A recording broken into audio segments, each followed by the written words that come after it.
Cybercrime Prevention Act of 2012.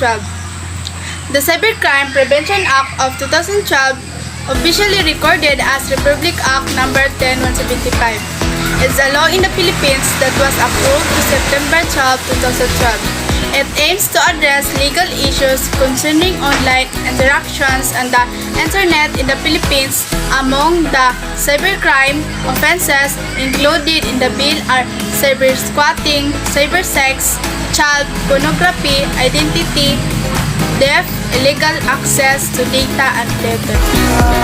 What is cybercrime? Cybercrime is a criminal activity that enters, targets, or uses a computer network or a network device. Most cybercrime is committed by cybercriminals or hackers who want to make money. When was cybercrime founded? Technically, the first cyber attack happened in France before the internet was even invented in 1834. What is the problem of cybercrime? A primary effect of cybercrime is financial.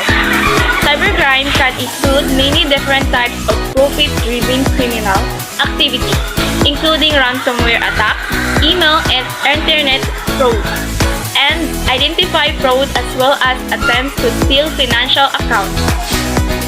They have 5 cybercrime prevention steps. A.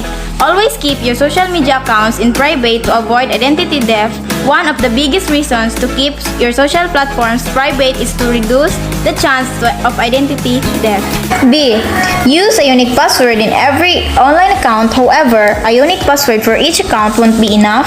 You also need to make sure that each password is long and hard to guess by adding numbers, special characters. Regularly changing your password is also a huge plus to bolstering your defenses against cybercriminals.